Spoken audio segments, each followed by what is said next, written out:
जय श्री कृष्णा। राधे राधे दोस्तों, हमारे धर्म शास्त्रों में अमावस्या और पूर्णिमा इन दो तिथियों का विशेष महत्व माना गया है। हिंदू धर्म में इस दिन स्नान, दान और तर्पण करना बहुत ही पुण्यदायक और लाभदायक माना गया है। अमावस्या तिथि तो नियमित कार्यों के लिए, उनका आशीर्वाद पाने के लिए महत्वपूर्ण मानी गई है। अगर हिंदू धर्म की माने तो ऐसी मान्यता है कि गाय की सेवा अगर निस्वार्थ भाव से की जाए तो घर में लक्ष्मी का वास होता है। वैसे तो युगों से चला आ रहा है कि गाय को हम कुछ न कुछ खिलाते जरूर है। गाय को सनातन धर्म में लक्ष्मी स्वरूप भी माना गया है। कहा जाता है कि गाय की सेवा करने से घर परिवार सुखी और संपन्न रहता है। जिस घर में गाय की सेवा निस्वार्थ भाव से होती है उस घर में लक्ष्मी जी की कृपा हमेशा बनी रहती है। और जिस घर में गाय की सेवा नहीं होती, अचानक से किसी भी प्रकार की वहां पर विघ्न बाधाएं आती रहती हैं। वैसे तो कुछ लोग शहरों में भी रहते हैं, महानगरों में रहते हैं, तो वहां पर गाय पालना संभव ही नहीं है। लेकिन गाय को वहां पर भी रोटी जरूर खिलाई जाती है। लेकिन कई बार गाय को खिलाने में कुछ भूल हो जाती है। तो कौन सी वो 3 चीजें हैं जो गाय को नहीं खिलानी चाहिए, आज हम आपसे इस वीडियो में साझा करेंगे। लेकिन दोस्तों, उससे पहले आपसे रिक्वेस्ट करते हैं कि वीडियो को लाइक जरूर करिएगा, दोस्तों को शेयर कर दीजिएगा। और अगर आपने अभी तक चैनल को सब्सक्राइब नहीं किया है तो चैनल को सब्सक्राइब करके बेल आइकन जरूर दबाइएगा। दोस्तों, हम गाय के अंदर सभी देवी देवताओं का निवास माना जाता है। तो आप सुबह जो पहली रोटी बनती है वो अगर गाय को खिलाते हैं तो देवी देवताओं का आशीर्वाद मिलता है। गाय को गुरु के साथ जोड़ा गया है, यानी गुरु ग्रह के साथ, बृहस्पति ग्रह के साथ। इसलिए गुरुवार के दिन गाय को रोटी पर एक चुटकी हल्दी डालकर खिलाए तो सुख संपत्ति, धन ऐश्वर्य बढ़ता है, दुष्ट ग्रह शांत हो जाते हैं। जो लोग मानसिक रूप से परेशान हैं वो गाय को रोटी पर थोड़ा सा गुड़ रखकर खिलाएं, ये तो सकारात्मक ऊर्जा आती है, टेंशन खत्म होती है, स्वास्थ्य अच्छा रहता है। और अगर आपको लगता है कि आपके सभी ग्रह खराब है तो ऐसे में गाय को पहली रोटी रोज खिलाए, सभी ग्राहक धीरे धीरे शुभ हो जाएंगे। कभी कभी जीवन में लंबे समय से कोई शुभ मंगल कार्य नहीं हो रहे होते, तब ऐसे में आप गाय को रोटी खिलाएं। गाय के मस्तक को छूकर अपनी मन्नत कहे, प्रणाम करें, पैर छुए तो आपकी मन्नत जरूर पूरी होगी। तो ये था गाय को आप क्या खिलाए उसके बारे में। लेकिन गाय को क्या नहीं खिलाना चाहिए अब हम वो जानते हैं। गाय को रोटी तो हर कोई खिलाता है, अब ये रोटी बासी बिल्कुल भी नहीं होनी चाहिए, यानी कि एक दिन पहले की जो रोटी बनी रहती है और आप दूसरे दिन सुबह सुबह खिला देते हैं वो नहीं खिलानी चाहिए। कई बार आप रोटी बना लेते हैं और उस दिन गाय मिलती नहीं तो रोटी रखी रह जाती है, फिर वो अगले दिन गाय को खिलाने से गाय का अपमान माना जाता है, वो रूटीन बासी कहलाती है। इसलिए गाय को एक दिन पहले की बची हुई रोटी कभी नहीं खिलानी चाहिए। सड़ी गली चीजें, खराब चीजें गाय को मत खिलाइए, इससे घर में परेशानी आती है। अगर आप ऐसा करते हैं तो अपनी आदत को बदली, क्योंकि इससे घर में तकलीफ आती है। गाय को हरा चारा तो हर कोई खिलाता है,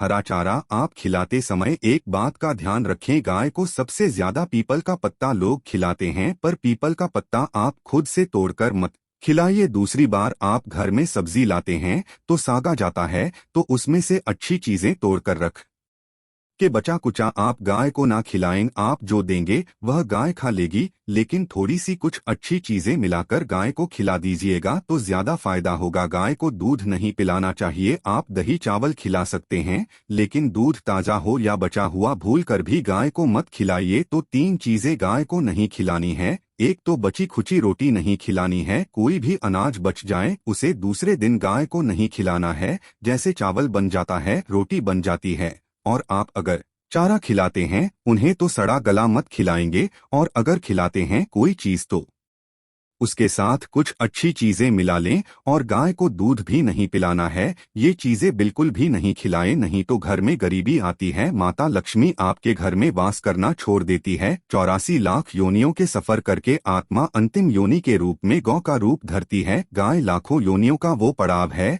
जहां आत्मा विश्राम करके आगे की यात्रा शुरू करती है। दोस्तों, गाय का कोई अपशगुन नहीं होता है। जिससे भूभाग पर मकान बनाना हो वहां पर अगर आप 15 दिन के ये गाय और बछड़ा बांध देते हैं तो वह जगह पवित्र हो जाती है भूभाग से।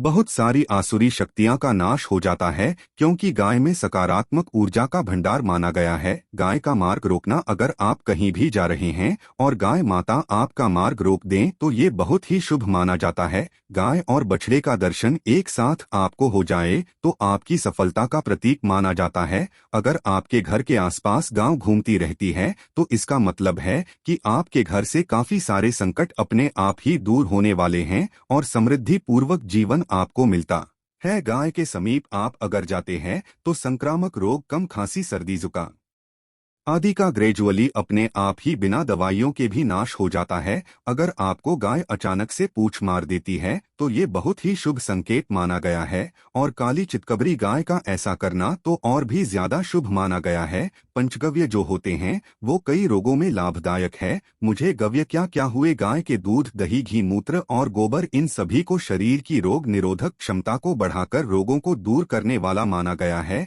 ऐसा कोई रोग नहीं है जिसका इलाज पंचगव्य से नहीं किया जा सकता। दोस्तों, आज के समय में लोग गौमाता की पूजा करने के बजाय, उनका सही उपयोग करने के बजाय उनको काट कर मार कर खाना ज्यादा पसंद करते हैं। बुरा लगेगा शायद, पर ये सच है। और गाय को रोटी देने से न केवल सुख समृद्धि की प्राप्ति होती है बल्कि बरकत भी होने लगती है। अगर आप गौ को पाल सके तो अच्छी बात, लेकिन आज के मॉडर्न युग में जहां लोगों की शायद खुद की घर में रहने की जगह नहीं है, ऐसे में गौ को रखना थोड़ा कठिन और महंगा हो सकता है। ऐसे में आप गौ को रोटी दें, कम से कम रोटी दे करके आप सुख समृद्धि को प्राप्त कर सकते हैं। आपके घर में बरकत होने लगती है। हमारे बुजुर्ग हमेशा से कहते आए कि गाय को रोटी खिलानी चाहिए, लेकिन समय स्थिति के चलते गाय की सेवा हर कोई नहीं कर पाता। लेकिन कम से कम रोटी तो आप खिला सकते हैं। अगर रोटी भी नहीं खिला सकते, जैसे काफी सारे जो हमारे भाई बहन मलेशिया वगैरह में, लंदन वगैरह में बैठे हैं,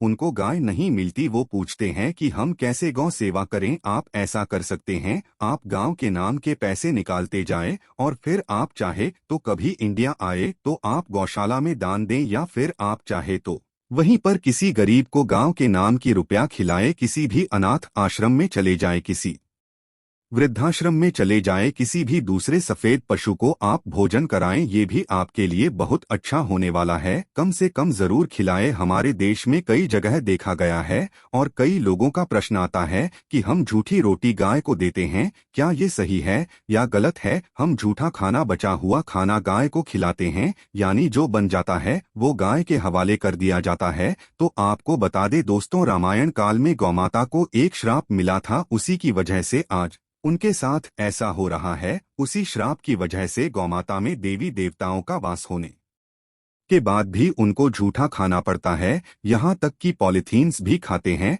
हालांकि ये किसी भी लिहाज से सही नहीं। आपको बता दें, वाल्मीकि रामायण में सीता द्वारा पिंडदान देकर दशरथ की आत्मा को मोक्ष मिलने का संदर्भ आता है। जो लोग जानते होंगे वो जानते हैं कि वनवास के दौरान भगवान राम, लक्ष्मण और सीता पितृपक्ष के दौरान श्राद्ध करने के लिए गया धाम पहुंचे। वहां श्राद्ध कर्म करने के लिए जरूरी सामग्री जुटाने राम और लक्ष्मण तो चले गए और सामान लेकर नहीं आए। इधर दोपहर हो गई, पिंडदान का समय निकलता जा रहा था। सीता माँ घबराने लगी, तभी दशरथ की आत्मा ने पिंडदान की मांग कर दी। अब गया जी के आगे फल्गु नदी पर अकेली सीता जी मुश्किल में पड़ गई। उन्होंने फल्गु नदी के साथ केतकी के फूल और गाय को साक्षी मानकर बालू का पिंड बनाया और स्वर्गीय राजा दशरथ अपने ससुर के निमित्त पिंडदान कर दिया। थोड़ी देर में भगवान राम और लक्ष्मण जब लौटे तो उन्होंने कहा कि समय निकल जाने के कारण मैंने पिंडदान कर दिया, बिना सामग्री के पिंडदान कैसे हो सकता है? इसलिए राम जी ने सीता माँ से प्रमाण मांगा। तब सीता माता ने कहा कि जो फल्गु नदी के रेत है, केतकी के फूल हैं, गाय हैं और वट वृक्ष है, जो मेरे द्वारा किए गए श्राद्ध कर्म की गवाही दे सकते हैं। इतने में फल्गु नदी, गाय और केतकी के फूल तीनों इस बात को मुंह करके उन्होंने कहा, सीता माँ झूठ बोल रही है, सिर्फ वटवृक्ष ने सही बात कही। तब सीता जी ने दशरथ का ध्यान करते हुए उनसे ही गवाही देने की प्रार्थना करेंगे। दशरथ जी ने सीता माँ की प्रार्थना को स्वीकार करके घोषणा की कि वक्त पर सीता ने मुझे पिंडदान कर दिया। इस पर राम आश्वस्त हुए, लेकिन तीनों गवाहों द्वारा झूठ बोलने पर सीता जी उनसे क्रोधित हो गई और उन्हें श्राप दिया। फल्गु नदी से कहा कि जा, तेरा नाम सिर्फ नदी रहेगा, लेकिन तुझमें पानी कभी नहीं रहेगा। इस कारण आप भी जानते होंगे, जो लोग जानते हैं, फल्गु नदी आज भी गया में सूखी ही रहती है। गाय को शराप दिया कि तू पूज्य होकर भी लोगों का झूठा खाएगी, और केतकी के फूल को श्राप दिया कि तुझे पूजा में कभी नहीं चढ़ाया जाएगा। बट वृक्ष को सीता माँ ने आशीर्वाद दिया कि उसे लंबी आयु की प्राप्ति होगी और दूसरों को छाया प्रदान करेगा, तथा पतिव्रता स्त्री तेरा स्मरण करके अपने पति की दीर्घायु की कामना करेंगे। यही कारण है कि गाय को आज भी झूठा खाना पड़ता है। केतकी के फूल को पूजा से निषिद्ध बताया गया है। फल्गु नदी के तट पर जल नहीं है। सीताकुंड में पानी के अभाव में सिर्फ बालू या रेत में पिंडदान किया जाता है। दोस्तों, शास्त्रों के मुताबिक गौमाता में सारे देवी देवता निवास करते हैं। 33 कोटि देवी देवता और पितर का निवास होता है। अगर आप भी किसी मंदिर में नहीं जा सकते, पूजा पाठ नहीं करते हैं, कहीं जाकर के ग्रह दोषों का उपाय नहीं कर सकते हैं, तो आपको गाय को एक रोटी जरूर खिलानी चाहिए। हमेशा कहते हैं पहली रोटी गाय की अगर आप भी खिलाते हैं तो दुनिया के सारे सुखों को प्राप्त कर सकते हैं। आपने अक्सर ही सुना होगा कि रसोई में पहली रोटी जो भी बने गाय को दे देनी चाहिए। हर रोज गाय को एक रोटी देने से आपके जीवन के सभी दुख दर्द दूर हो जाते हैं। खाना बनाते वक्त हमेशा पहली एक रोटी गाय की निकाल, इसके बाद ही परिवार के बाकी सदस्यों के लिए आपको रोटियां सेंकने चाहिए। कोशिश करनी चाहिए कि गाय की उस रोटी में थोड़ा सा हल्दी मिला दें, इससे गाय को रोटी खिलाने का अपार फल प्राप्त होता है। अगर गुरुवार का दिन हो तो लोही ले ले सने हुए आटे की एक छोटी सी लोई बना लें और उसमें हल्दी मिलाकर गाय को खिला दें। आपके जीवन में शुभता आती है, वैभव आता है, धन संपत्ति का वास होता है। आप जो भी हासिल करना चाहते हैं जिंदगी में तो आप देखेंगे कि तुरंत आपको मिनटों में वो हासिल हो जाता है। इसी तरह से आपको नमक का एक उपाय बताते हैं। नमक क्या है? नमक के बिना तो हर स्वाद अधूरा है, और साथ ही साथ अगर नमक ना हो जीवन में तो स्वादहीन हो जाता है। जितना हम खाने में नमक को इम्पोर्टेंट मानते हैं, उतना ही ज्योतिष में नमक को इम्पोर्टेंट ही माना जाता है, और इसे कर्ज की वस्तु माना गया है। किसी का नमक खाने का अर्थ क्या होता है? उसका कर्जदार होना। आपने सुना ही होगा, नमक का कर्ज अदा करना है। इसलिए अगर आप जीवन को सुगम बनाना चाहते हैं, सरल बनाना चाहते हैं, तो नमक का एक आसान सा प्रयोग आपको आज हम बताएंगे। आप देखिए कि कितने आपको पॉजिटिव परिणाम मिलते हैं, और इतना आसान है कि इसके लिए आपको अतिरिक्त मशक्कत करने की कोई जरूरत नहीं है। सिर्फ आपको अपने घर में बनी सबसे पहली रोटी लेनी है और उस पर थोड़ा सा नमक रख दें। अब आप पूछेंगे कौन सा नमक रखें? तो सबसे बेस्ट है आप ज्यादा नमक, डेली वाला नमक, सस्ता नमक जो भी है वो रखें। काला नमक नहीं रखना है, आपको सफेद नमक ही रखना है। तो नमक रख लें और फिर इस रोटी को किसी कपिला गाय को आपको दे देनी है। कपिला गाय यानी सफेद रंग की गाय को आपको खिला देना है। अगर आपको कपिला यानी सफेद गाय नहीं मिलती है तो आप ये रोटी किसी भी गाय को खिला दें, मगर यदि आपको कोई ऐसी गाय दिख जाए, सबसे पहले सफेद गाय को ही खिलाना प्रेफर करें। आपको बता दें दोस्तों, ये उपाय आपकी हर समस्या को जड़ से दूर कर देता है। चाहे आपके घर में कोई बड़ी कलह हो, कोई पारिवारिक वाद विवाद हो, इस उपाय को करके आपके घर में सुख का वास होने लगता है। जो भी धन की कमी हो, बच्चों की पढ़ाई हो, कैरियर में सफलता हो, सभी मुश्किलें आपके जीवन की दूर होने लगती है। लेकिन गाय को रोटी देते वक्त मन में ऐसा कोई भावना लगाकर रखें कि हम रोटी खिलाते हैं या फिर हम बहुत बड़े दानी हैं, अन्यथा इस स्थिति में पुण्यफल की प्राप्ति होना संचय वाली स्थिति देता है। गाय को रोटी खिलाने से नियम से बरकत के अलावा आप देखेंगे धन संपत्ति में दिनों दिन बढ़ोतरी होने लगती है, और आपके घर के ग्रह दोषों से आपको मुक्ति मिलती है। अगर आपके भी घर में धन की कमी है तो आपको ये उपाय जरूर करना चाहिए। किसी भी दिन करे, अगर सावन का पवित्र महीना है तो हर दिन शुभ है। आप जिस दिन चाहे उस दिन से कर सकते हैं, और आप देखेंगे इस उपाय को करने से आपके घर से धन की कमी बिल्कुल झट से दूर हो जाती है। तो ये उपाय आप जरूर कर लीजिए। आज के लिए बस इतना ही दोस्तों। अगर आपको यह वीडियो पसंद आया है तो वीडियो को लाइक करिएगा, दोस्तों को शेयर जरूर करिएगा, और चैनल को सब्सक्राइब करके बेल आइकन जरूर दबाइएगा, ताकि आने वाला नॉलेजेबल वीडियो आपको सबसे पहले मिले। तो मिलते हैं अगले वीडियो में, कब तक के लिए ऊपर and thanks for watch in video.